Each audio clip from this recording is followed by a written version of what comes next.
welcome to Reece's Reviews, where it's a podcast all about me, Matt, talking to Reece about movie reviews. So that's pretty straightforward, I think. My name is Matt, as I've mentioned earlier, and joining me on this podcast today is the person who is named after this podcast, Reece. How are you, Reece? How you going, Matty? Thank you for having me. Yes, long time coming. Reece's Reviews, I'm looking forward to it. Thank you for having me. What we're going to talk about in this episode is, you are a cinephile. So absolutely, I am. Yes, you can putting it very mildly. Mildly, yeah. It goes back to your early childhood days. It runs in the family blood, really. Just passionate. Very much. If a cinephile reel was blood, then yes, it will run through me. It goes from my parents, from my mother, right through to myself. And yes, I can bore people to death with my filmography and my love for it, or I can build up a good relationship like I have with yourself with how much I love film. So I can talk to them about them for hours. So if your audience is there for me, I could talk about them for as long as they want. Now, how much money do you think you would spend on going to the cinema? Per year? That's a good question. Actually, you know what?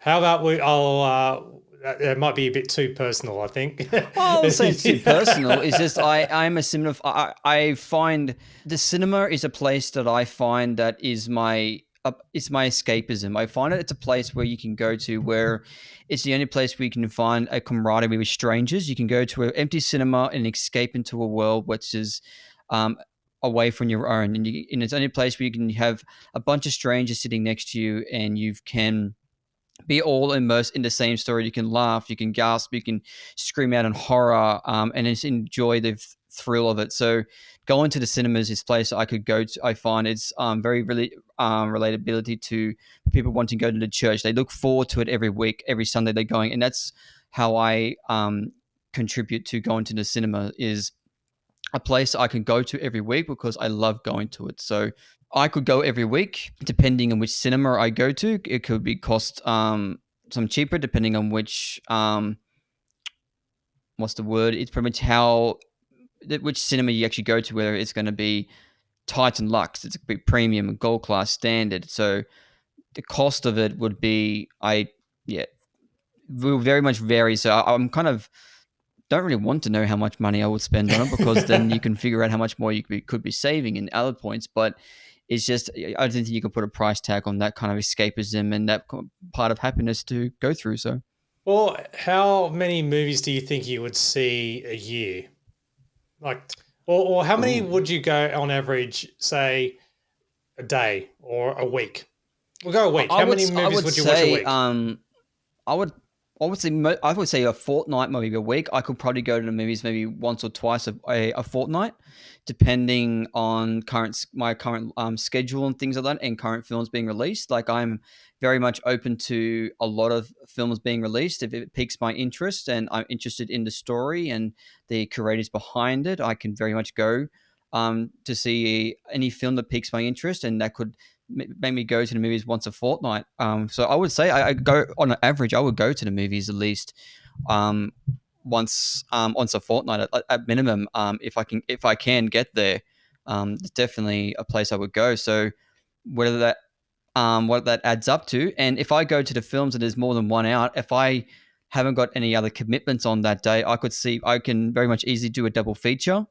I have a filmography very, very close friend and brother that I go to and see very frequently every few months. And we do marathons. They don't do marathons anymore here in Australia, unfortunately.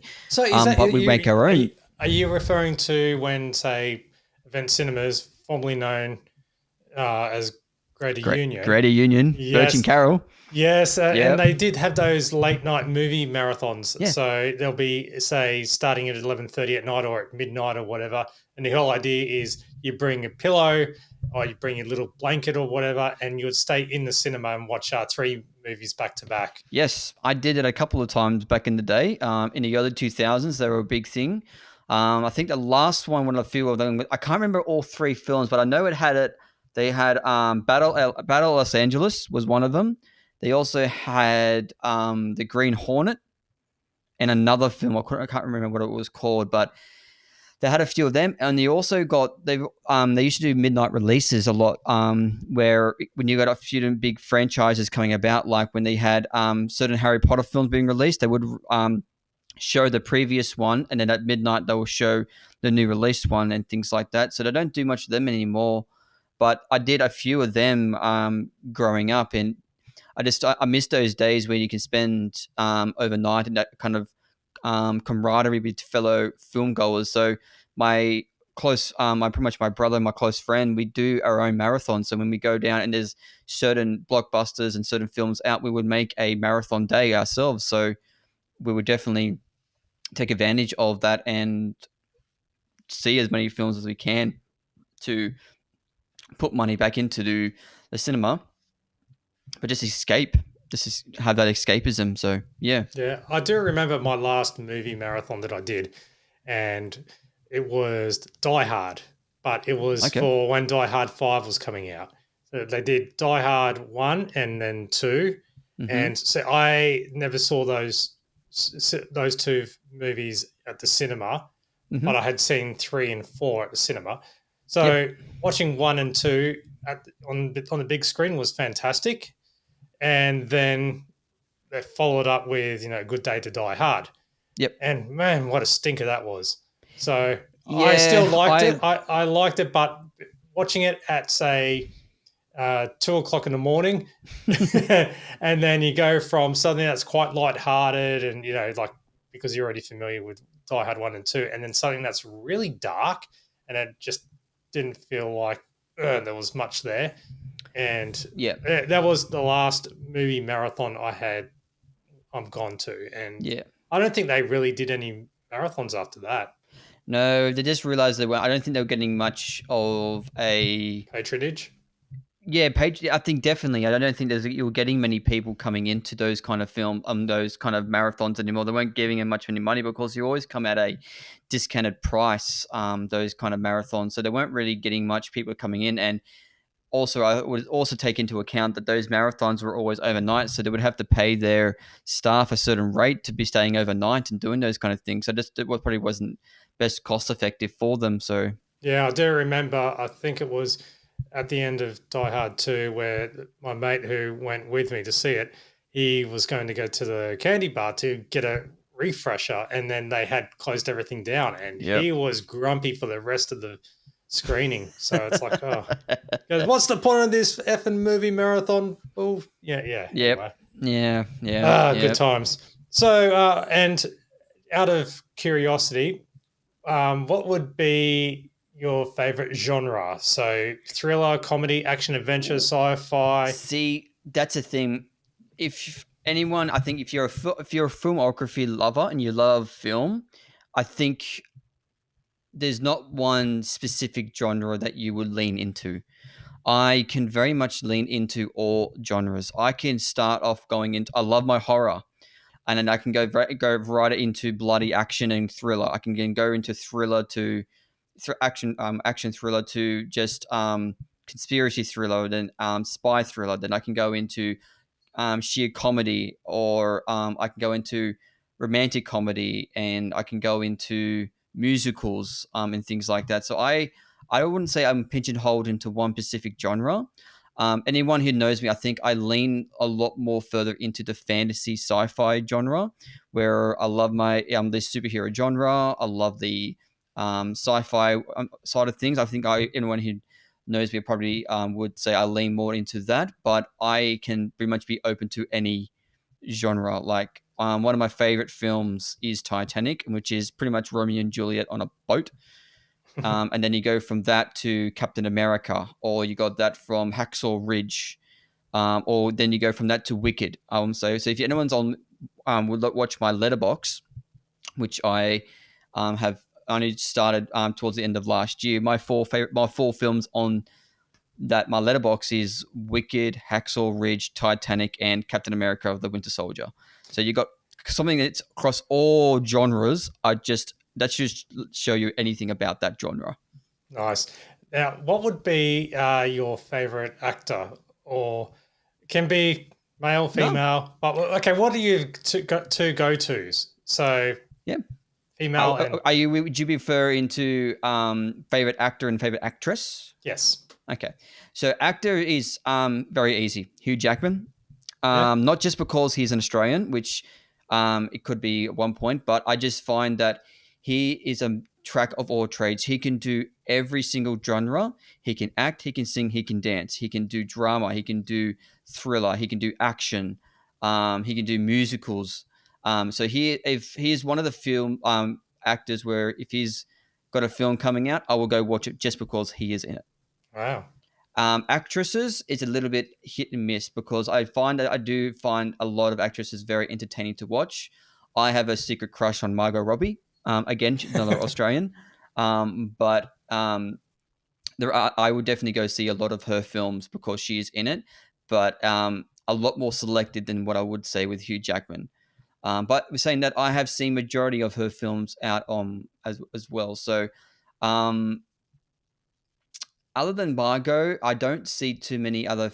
I don't have that much of a pull towards actresses that I have as towards I do Hugh Jackman. But there's a lot of female actresses that I find severely entertaining. At the moment, I'm just finding. Yeah, I'm looking into.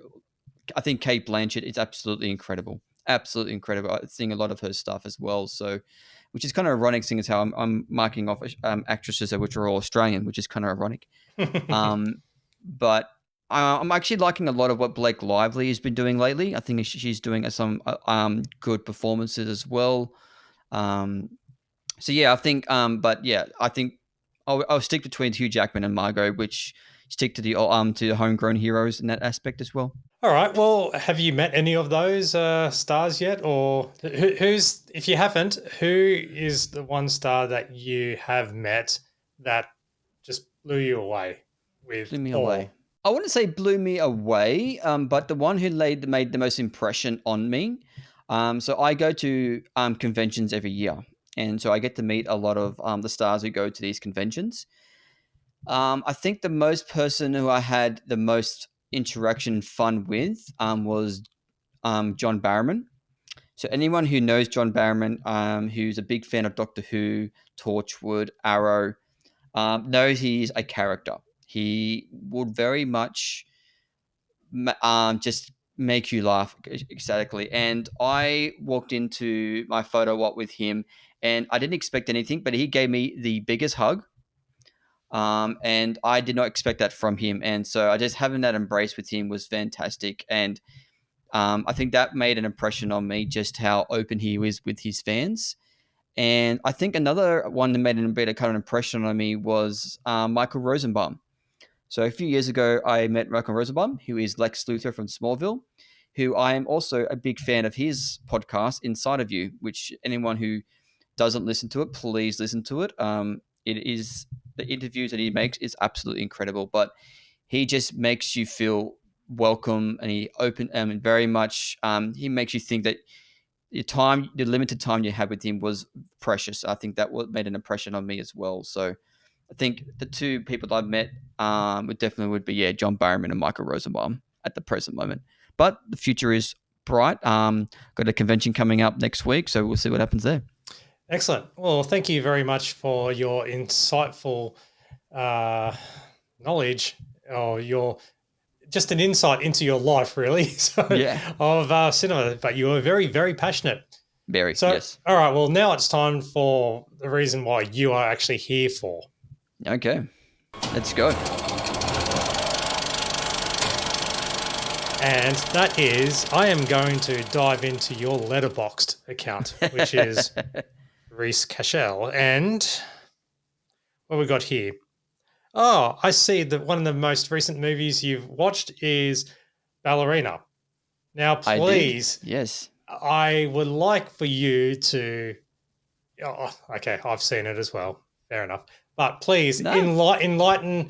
Now this is going to be good. This is going to be good because we can bounce off each other with that, so we can very much see what we different appreciations of this film. So So please tell everyone about what Ballerina is, who it stars. And Yeah, then, absolutely. yeah. Absolutely. So Ballerina is set within the John Wick universe. So the John Wick universe, if anyone doesn't know, is the franchise that is stars Keanu Reeves, and he is an ex-assassin who gets brought out of retirement because a certain incident happens, which anyone who is a likes their furry companions is not going to like. Um, and then comes out of retirement. So, and then very much goes on a war page. So this film is set within that universe. Now, John Wick 1 and 2, and then 3, Parabellum, is being released. So this film is set between John Wick 3 and John Wick 4. And it's set around a ballerina, which anyone who knows the universe knows exactly what the ballerina is, which is set around this character called Eve, which is starred by Anna de Armas. And this film is actually directed by Len Wiseman. Now, anyone who knows Len Wiseman is the director of the Underworld franchise. And he does a screen play for those Underworld movies as well and produces them. So going into this film, which has that action side of things, but definitely has that Wiseman kind of feel to it when it comes to the cinematography of how he brings things to fruition on screen. So this film, let's just say, they took the action set pieces and they turned it up when it comes to films. So if you're going into this film wanting to see John Wick action, you are going to get it. One thing I would say about Ballerina is it's not going to win any awards for screenplay of the year. Well, really, I never would have thought. No, no, not at all. What the thing is, you don't. I think when you think of a John Wick film, you don't go in thinking of it as a for screenplay. You want, I think, what you want to get out of a John Wick film and in the franchise is fresh new perspective on the characters, and you want the expansion of the world that it is the old big universe. So the bit more of the continental and the high table. You want a little bit of expansion on that, and show you a bit more of a different perspective in a way, which I think Ballerina definitely provides you. So you get a fresh new character with Anna de Armas. Now, anyone who's seen James Bond's No Time to Die will be able to would definitely be able to agree that Anna de Armas delivers when it comes to action. Even though her scene in No Time to Die was only about 10 minutes, you saw she had the potential. So it's like that she was somewhat trained to be. It was like a trial period in a way. So she proved the worthiness in James Bond. Yeah. Yeah, absolutely. So I do believe Anna de Armas was made to be an action star, and this movie proved it in spades. Yes, the story isn't as strong, but you're getting stereotypically a Wick film when it comes a film based on revenge. Now, due to the audience that you have, I'm not going to go into spoiler territory. All I'm going to say about this film is that you're getting what you want. You're getting high octane action for 2 hours. This Once you get the first action scene, this movie does not take its foot off the gas. It gives you great new set pieces. The cinematography is brilliant. The direction, the way they shoot certain aspects of the action is done in a very creative way, which is what you want with each installment. You want different ways of the action being provided to you in a different way. And the fact that they shoot it in a different way makes you different, compelled to the character behind Anna de Armas. Now, the one thing I would say about it, and this is not a spoiler because this is shown in the trailer, is they adapt the fight scenes and the choreography around Anna de Armas. They do not try to imitate Anna de Armas onto John Wick when it comes to their action. Now, what I mean by that is Anna de Armas is smaller and she's a woman.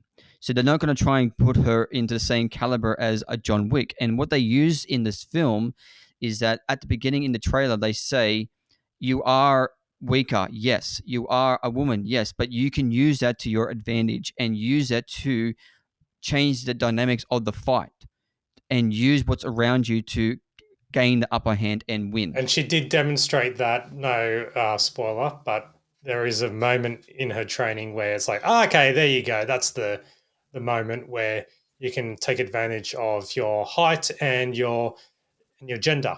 I believe that, yeah. And I think the fact that they were very conscious of that one point in the trailer and they used that in every single fight scene moving forward. So yes, she gets her ass kicked, and then she gets put down, she gets knocked down, and she gets brought back up. But then she adapts. Now, anyone who's going to go watch the scene, all I'm going to say is flamethrower. Anyone who's seen the film is going to know what that means.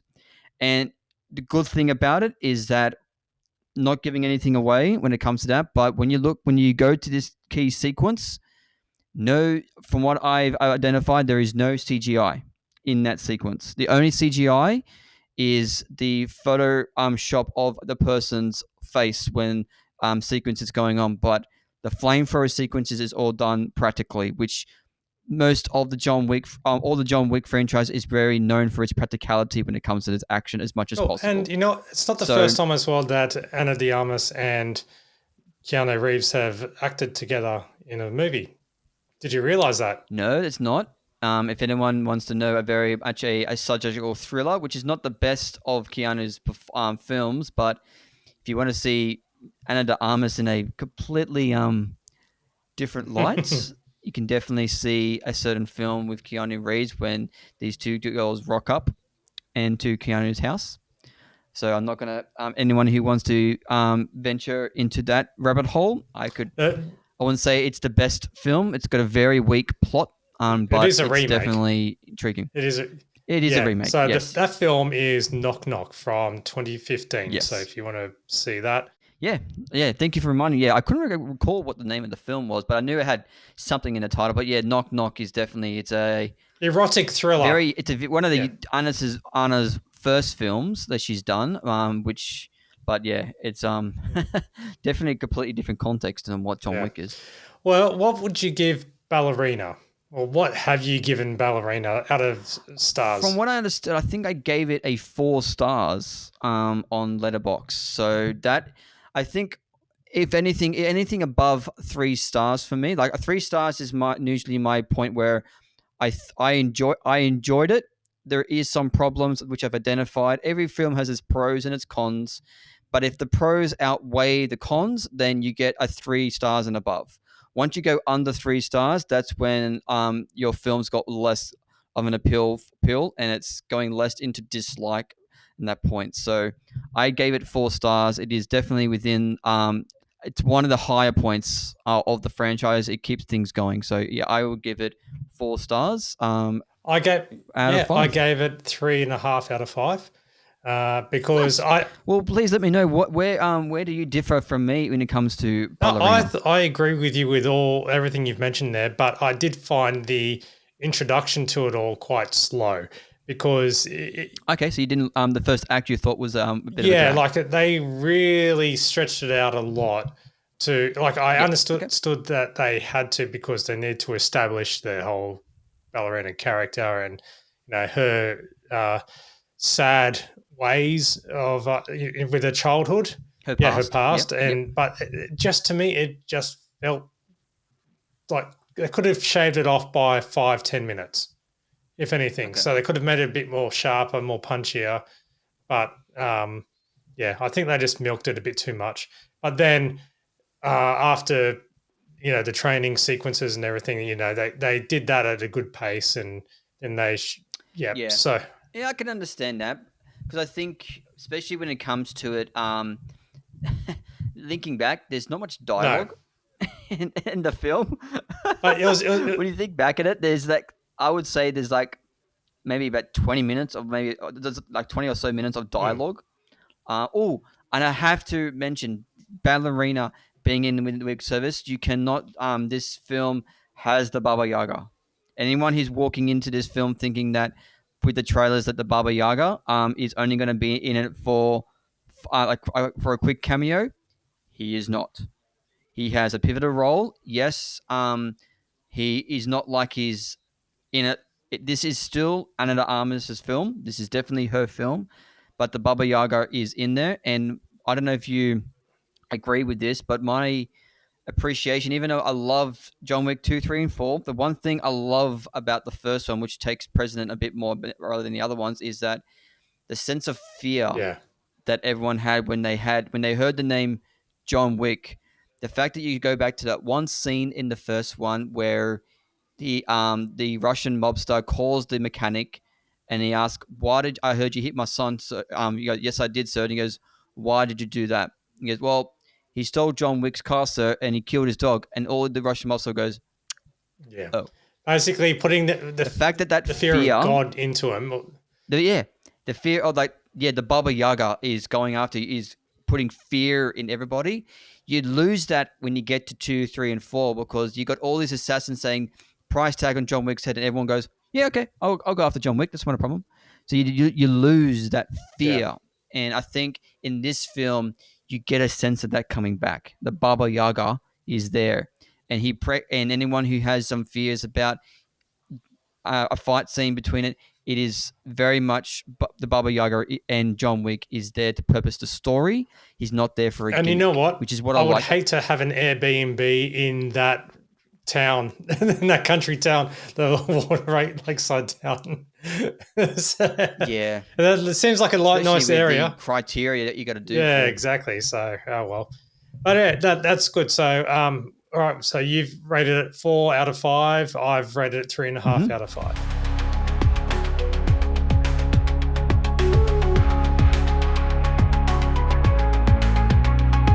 And now, time for a classic review. Classic being could only just be a couple of years old, not too much, but a couple of years old Okay. and back. So with Ballerina, a couple of years down the track, that will be considered a classic. So, Yeah, give him 10 years or and so, depending on how much they stretch the yep, and franchise. going off your activity on Letterboxd, we're going to do a dive into, or might as well keep with the theme, John Wick, the original.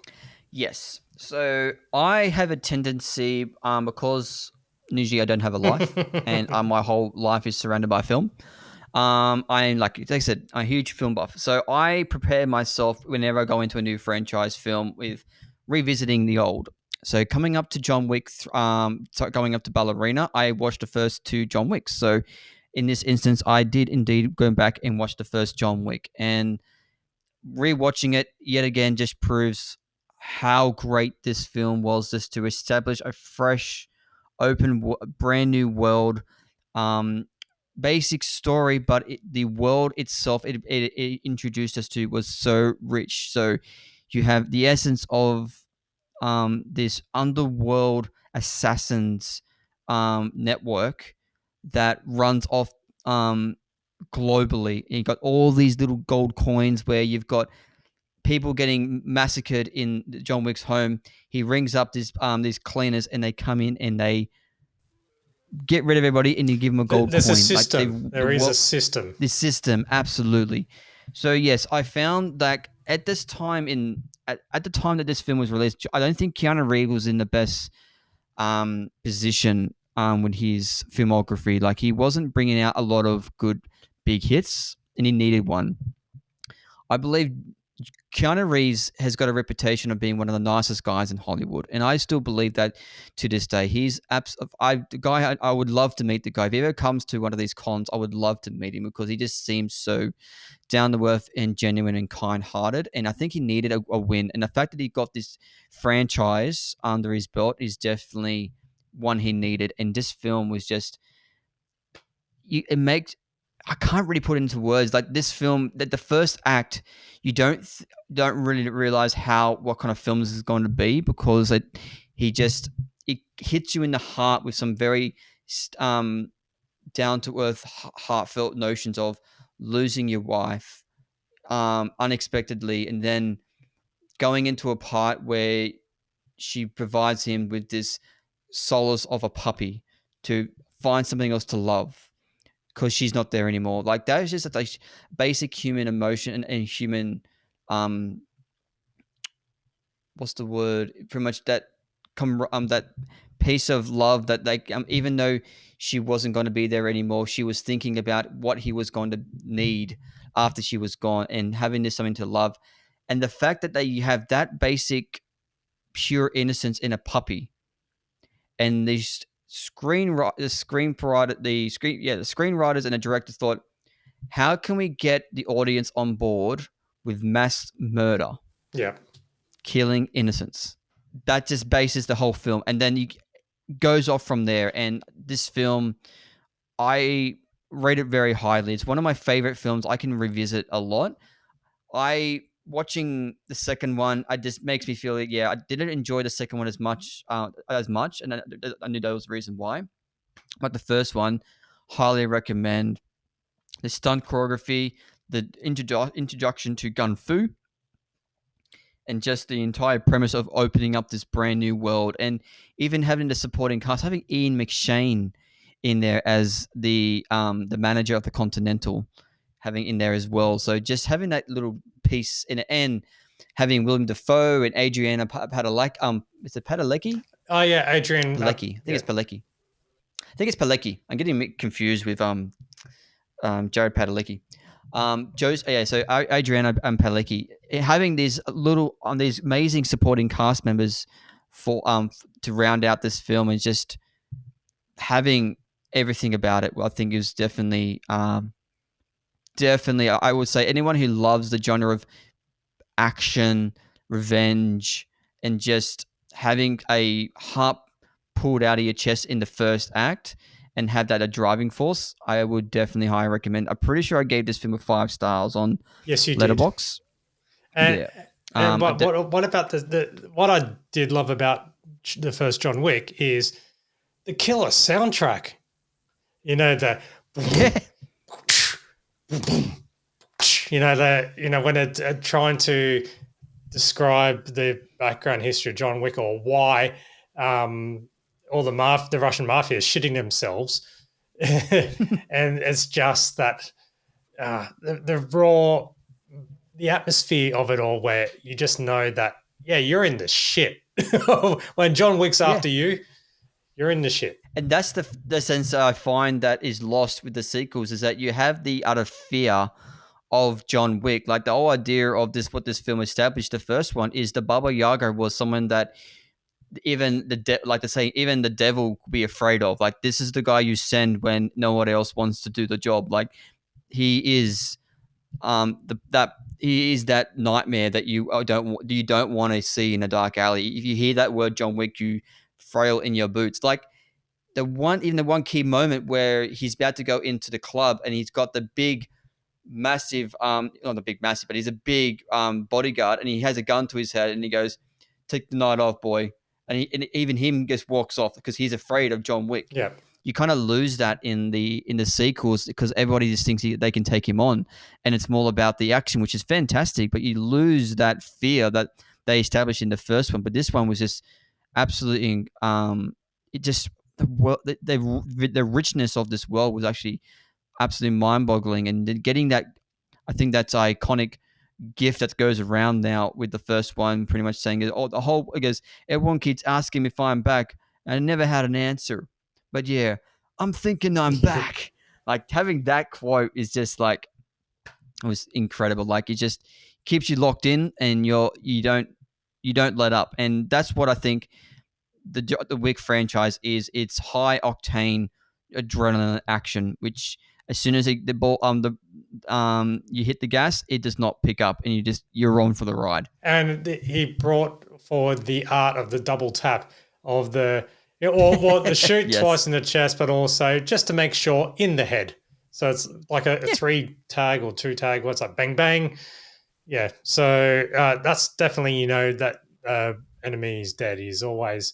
You may have shot him in the arm, you may have shot him in the leg. Make sure you shoot him in the head to make sure they're definitely dead. Yeah, it's like they watched too many zombie movies, and they said, okay, we need to make sure that he has his cardio going. The person is dead. Yeah, and it's like, when you watch the Scream films, and he goes, "This is the last." You have to wait because this is the time when they come back out for one last scare, and you shoot him in the head. Yeah.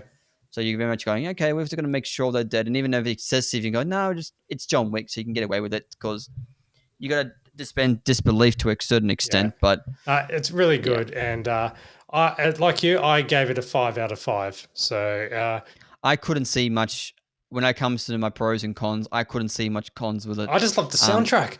I just couldn't get that. But they get better as they go along with each franchise. The techno rock aspect of the soundtrack, they use the same theme song that is John Wick to start off the films, But when they get into the raw action scenes, they bring in that techno rock based line to it, which just elevates one thing. it If even you're more. ever in the mafia and you know that there's a hitman after you, don't go to a nightclub. So that's like the where most. You see everybody is high as a kite and gunshots are going off and they're still dancing around you. Exactly. That's one thing. Okay, you got to put your suspenders of disbelief onto an extent, because I rewatched John Wick 2 and they got the scene in Rome where he's shooting people in the club and they're still all dancing around and he's still shooting people onto a certain, maybe about 10 minutes into the fight sequence where they actually start running away. I'm going, well, their suspenders have to be put on for that point, even if he does have a silencer on. And you know what? It's just that the dancers are going, wow, check out the surround sound. What a killer song. Oh, yes. Thank you very much.